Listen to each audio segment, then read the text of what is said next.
Merhaba değerli arkadaşlar. Yeni videoma hoş geldiniz. Arkadaşlar bugün 4 tespihim var. Onları size tanıtacağım ve hemen geçeceğim arkadaşlar. Şöyle alayım bunları. Şimdi arkadaşlar şöyle bir tespihim var. Elimde 19'lu. Malzemeyi tahmin ettiniz. Tahmin ediyorum zaten. Siz de ettiniz. Malzeme süper. Sesi dinleyin arkadaşlar.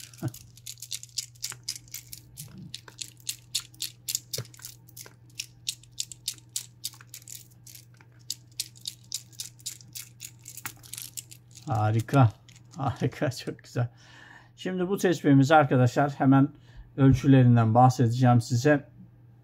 M44 malzememiz 11'e 14 fıçı 19'lu arkadaşlar. Kalın delik, kısa tok imame. Şöyle hemen resimlere geçelim. Delikler burada olacaktı. Duraklar, özür dilerim. Bakın böyle çift renk çalışıldı. Çok güzel duruyor. Delikler geniş. Geniş dediğim öyle abartı 1.80 falan değil arkadaşlar. 1.5 gibi.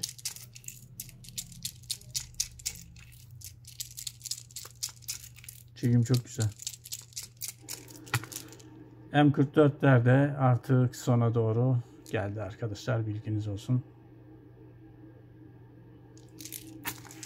Evet.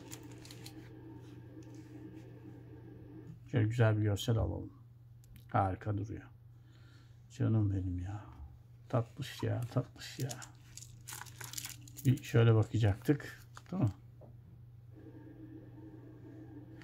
Bir de böyle bakacaktık. Aşk güzelliği.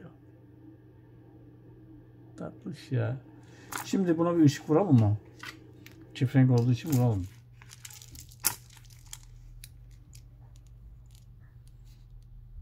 Bir şey var mı? Pek bir şey gözükmüyor. Şu tersten bir bakayım.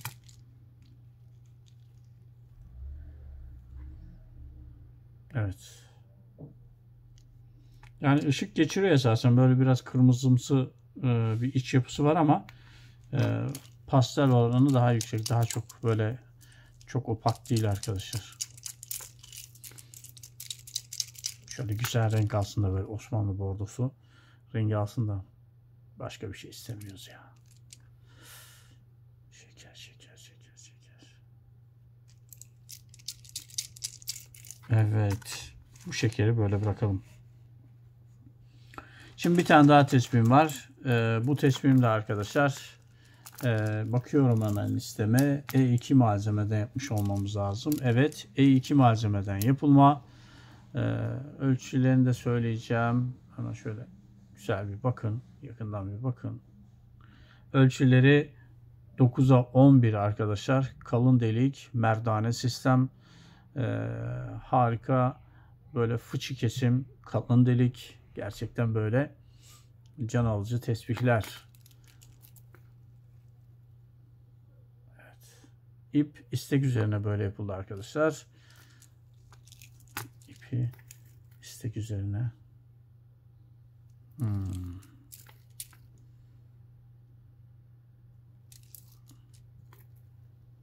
Yakından gösteriyorum size.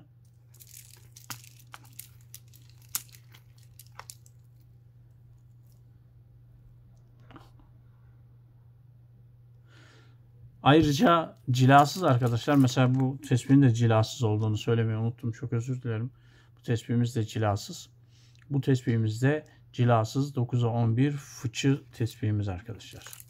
Şimdi lezzetine bakacağız. Daha yeni yapıldı. İyi arkadaşlar. İyi. Hani ilk yapıldığında bile bazı ürünler biliyorsunuz biraz daha yumuşak oluyor. Onları söylemeye çalışıyoruz. Ama bu iyi. Harika. Neler aldığınızın farkında değilsiniz. Arkadaşlar neler aldığınızın farkında değilsiniz. Bu güzellikler gerçekten yüzyıllarca yaşayacak belki, bilmiyoruz. Kimlere kalacak, nerelere kalacak, kimlerin elinde dönecek. Nasıl hikayeleri olacak? Harika. Bundan düşünün 20 yıl sonra, 30 yıl sonra bunları muhakkak bir yerlerde karşılaşacağız.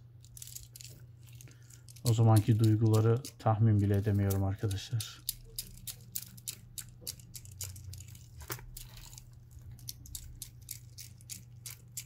Harika. Evet. Şimdi bir tane de böyle buçuklu bir tesbihim var arkadaşlar. Bu tesbihimiz kırık imame arkadaşlar. Kalın delik. Şöyle 1.8 delik. 1.8 gibi duruyor. Neyse. Şimdi şöyle tesbihimizi gösterelim arkadaşlar.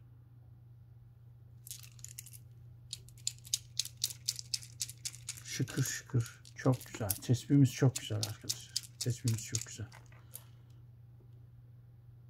Tesbihimiz çekildi arkadaşlar. Bilginiz olsun. Çekildi. Daha önce bir vesileyle bir videoda görmüşsünüzdür. Şimdi söyleyeceğim şeyden belki hatırlarsınız. Bakın tepeliğinde şöyle kendi içinden bir böyle ben gibi yara çıktıydı. Malzemenin kendi içinde arkadaşlar. Çatlak patlak değil yani. Bakın. Bunu hatırlayacaksınız. Bu tesbihimiz 10.5'a 14 ölçülerinde dar ağızlı fıçı kesim. Malzemenin kodunu da söyleyeceğim size arkadaşlar. D63 malzemeden yapıldı. Malzemeyi merak ediyorsanız malzeme kalmadı. Bu tesbihimiz tesbih olarak var arkadaşlar. Dediğim gibi çekilmiş bir tesbih. Gittikçe güzelmiş. İlk rengiyle kıyaslayabilirsiniz. Biraz daha koyu olduğunu düşünüyorum. Keşke videoyu çekmeden önce ilk resmine baksaydım. Muhakkak var çünkü. YouTube'da koduyla ararsanız D63 muhtemelen videoların birinde çıkacaktır arkadaşlar. Sese bakın. Yani öyle çok çekilmiş bir şey değil. Yanlış anlamayın. Mesela günlerce çekilmiş değil. Az çekilmiş bir tesbih. Yoksa ben hemen anlardım bunun çok çekildiğini. O zaman farkını da hemen size söylerdim. Gerçekten fark ediyor çünkü arkadaşlar. Evet. D63 malzememizi de böyle bıraktık. Şimdi son bir tane tesbihim var arkadaşlar. Bu tesbihim eski bir yeşil malzemeydi. Bu malzemenin kodu olmadığı için size kod veremeyeceğim arkadaşlar. Eski bir yeşil tesbihimiz. Hassas işçilikli yapım. Gerçekten işçiliği çok güzel. Hassas işçilik.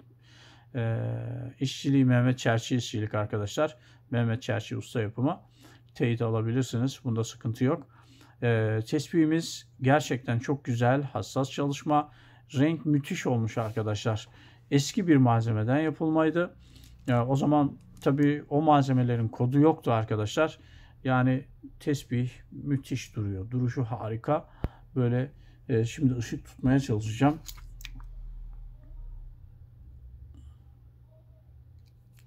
Bir de arkadaşlar çekilmemiş bir tesbih.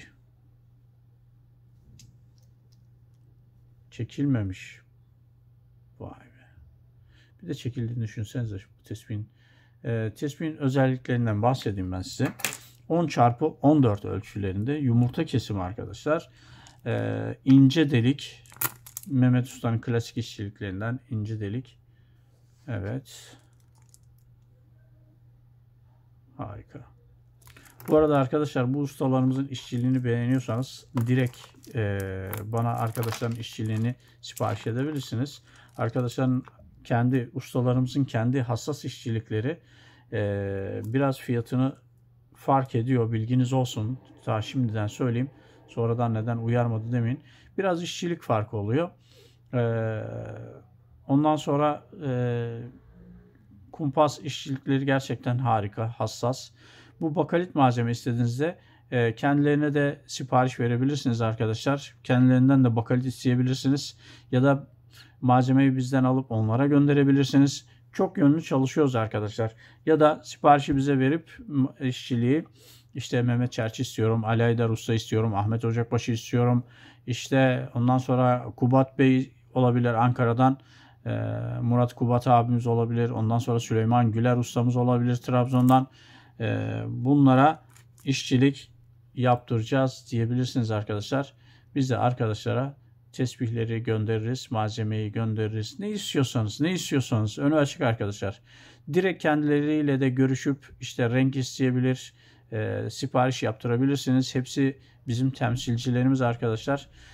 Ondan sonra yani diğer temsilcilerimiz olan Bayburt, Konya, ondan sonra Antalya, buradaki arkadaşlardan da Ankara'da var yine Mustafa abimiz. Bu arkadaşlarımızdan da direkt sipariş verebilirsiniz arkadaşlar.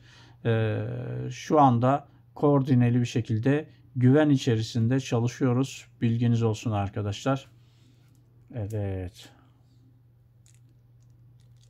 Yeter ki aldığınız ürün orijinal olsun arkadaşlar. Yeter ki aldığınız ürün orijinal olsun. Harika.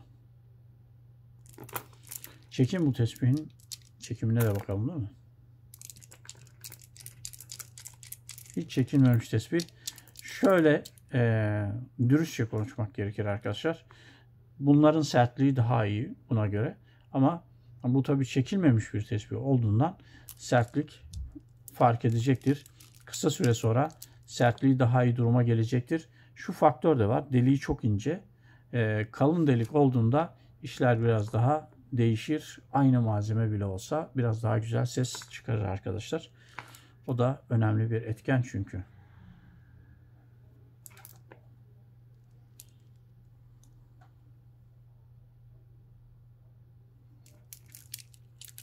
Bazen böyle internette şıkır şıkır çok güzel renkler görüyorum arkadaşlar. Yani inanılmaz güzel gözüküyor. Tabii malzeme sıkmak yeri var. Olunca hani bakalitin yerine koyamıyorsunuz ama sıkma kehribarı olarak alabilirsiniz arkadaşlar. Bunda hiçbir sıkıntı yok. Yeter ki ne olduğunu bilin.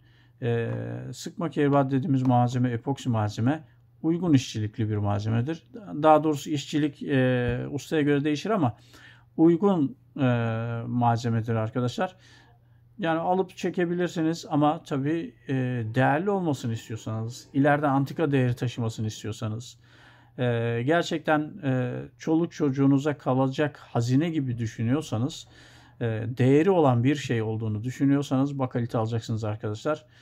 Yoksa diğer mallara çamur attığımız yok. Hepsi kendi dalında değerlendirmek lazım. Kendi alanında değerlendirmek lazım. Her sektörde iş yapan insanlar var. Bu işten ekmek yiyen insanlar var. Allah onların da rızkını bol bol versin. Yeter ki işlerini dürüst yapsınlar arkadaşlar. Dürüst adama hiç kimse bir şey yapamaz. Dürüst olana rızkından endişe etmez dürüst olan rızkına hiçbir şey olmaz arkadaşlar. Çünkü arkasında Allah vardır. Ya. Yeter ki ne sattığını söylesin, doğruyu söylesin. Çünkü görüyoruz piyasada arkadaşlar sıkma kehri var deyip yani epoksi olduğunu söylemiyorlar. Osmanlı sıkmasını kastederek satışlar yapanlar var, renklendirenler var, benzetenler var. Eski ürün diye satanlar var. Çok karşılaşıyoruz, çok test ediyoruz, çok görüyoruz. Resimlerden bile anladığımız için arkadaşlar, resimlerden bile böyle ürünün ne olduğu belli ama adam Osmanlı sıkması diye satıyor arkadaşlar. Yapacak bir şey yok. Neyse arkadaşlar, böyle incilmemek için temiz bakali tespihinizi alın. Sizin elinizde eskisin, siz eskitin, siz malzemeye değer katın. Eskidiğinde de tesbihim eskiye bakalit diyebilin arkadaşlar. Sağlıkla kalın, sağlıcakla kalın, hoşça kalın. Başka videolarda buluşmak üzere. Görüşmek üzere arkadaşlar. Hoşça kalın.